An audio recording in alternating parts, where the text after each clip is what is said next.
অসম বিধানসভা budget অধিৱেশনৰ পঞ্চম দিনাও দল সংগঠনৰ ধৰ্ণা বিক্ষোভত সচলৰ ধৰ্ণাস্থলীত উত্তাল প্ৰতিবাদ। সদৌ অসম প্ৰাদেশিকৃত শিক্ষা অনুষ্ঠানৰ পৰা বঞ্চিত শিক্ষক কৰ্মচাৰী সন্থাৰ উদ্যোগত আজি পঞ্চম দিনাও শিক্ষকসকলৰ নিজৰ সন্মানাৰ্থে নিজৰ ন্যায্য প্ৰাপ্তিৰ দাবীত তিনিদিনীয়া কাৰ্যসূচীৰে গুৱাহাটী সচলৰ ধৰ্ণাস্থলীত অন্নশন কাৰ্যসূচী ৰূপায়ণ কৰে। উল্লেখ্য যে সুদীৰ্ঘ ৯০ দশকতে ৰাইজৰ দান বৰঙণিৰে অসমৰ বিভিন্ন অঞ্চলত বিশেষকৈ গাঁৱৰ পিছপৰা অঞ্চলসমূহত বিদ্যালয় প্ৰতিষ্ঠা কৰি এই শিক্ষকসকলে ছাত্ৰ ছাত্ৰীসকলক জ্ঞানৰ পোহৰ বিলাই আহিছে।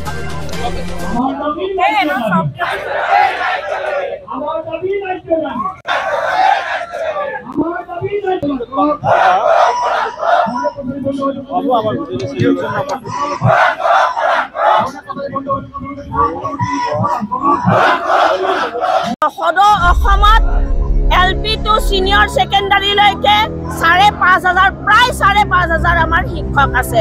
গতিকে খুব বেছি শিক্ষক নাই।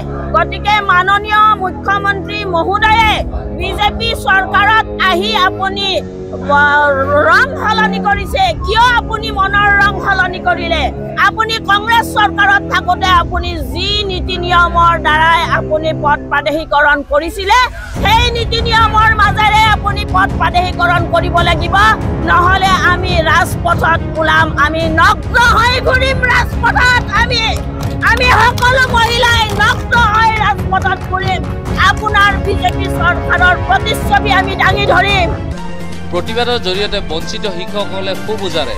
কিন্তু অতি দুখৰ বিষয় যে ২০১৭ চনৰ পদ প্ৰাদেশিকৰণ আইনখন কিছুমানৰ ধাৰা অপধাৰা সোমাই দিয়াৰ পৰিপ্ৰেক্ষিতত আজি শিক্ষকসকলে ৰাজপথত মহাত্মা গান্ধীৰ অহিংসা নীতিৰে প্ৰতিবাদী কাৰ্যসূচী হাতত ল'বলৈ বাধ্য হৈছে। যদিও শিক্ষকসকলে আজি প্ৰতিবাদী কাৰ্যসূচীৰে ৰূপায়ণ কৰিছে, তথাপিও তেওঁলোকৰ চৰকাৰৰ ওপৰত এতিয়া অধিক বিশ্বাস আছে যে চৰকাৰে তেওঁলোকৰ পদসমূহ চলিত বাজেট অধিৱেশনতে প্ৰাদেশিকৰণ কৰিব। প্ৰাদেশিকৰণৰ সমস্যা সমাধান নকৰিলে শিক্ষক সন্থাই তীব্ৰ গণ আন্দোলন গঢ়ি তোলাৰ হুংকাৰ প্ৰদান কৰে।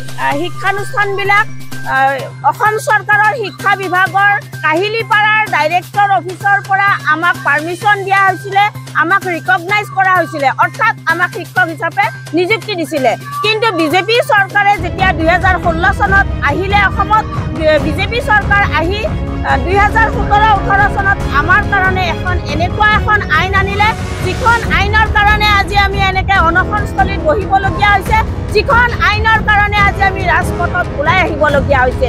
সেয়ে আমি অসম চৰকাৰক, বিজেপি চৰকাৰখনক আমি এই অনশনস্থলীৰ পৰা ক'বলৈ বিচাৰিছোঁ যে মাননীয় মুখ্যমন্ত্ৰী মহোদয়, আপুনি আমাক অনতি পলমে এই বাজেট অধিৱেশনতে আমাৰ আইন সংশোধন কৰি আমাৰ ৩০-৩৫ বছৰ ধৰি শিক্ষকতা কৰা শিক্ষকসকলক আপুনি অতি সোনকালে পদ প্ৰাধিকৰণ কৰিব লাগে।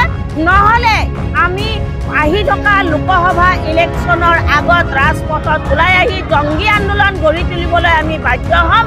আৰু আপোনাৰ পদূলি মুখত বহি আপোনাৰ চৰকাৰে শিক্ষকসকলক কি অন্যায় কৰিছে, কি প্ৰতাৰণা কৰিছে, কি লাঞ্ছিত কৰিছে, তাৰে প্ৰতিচ্ছবি আমি দাঙি ধৰিম। আমি চক পেঞ্চিল হাতত তুলি লৈছিলোঁ, আমি কোনো বন্দুক বাৰুক আমি হাতত তুলি লোৱা নাই। এই চক পেঞ্চিলডাল হাতত তুলি লোৱা কাৰণে আমাৰ জীৱনত এনেকুৱা এখন আপুনি আইন আনিলে নেকি?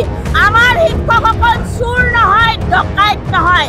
কি কাৰণে আপুনি আমাৰ কাৰণে ৩০-৩৫ বছৰ শিক্ষকতা কৰাৰ পিছতো আপুনি আইন আনি ধাৰা উপধাৰা কিছুমান দি আপুনি আমাক এইদৰে ৰাজপথত উলিয়াই আনিলে? তাৰে প্ৰত্যুত্তৰ আপুনি লোকসভা ইলেকশ্যনৰ আগত দিব লাগিব। আৰু নহ'লে আমি লোকসভা ইলেকশ্যন বৰ্জন কৰিম।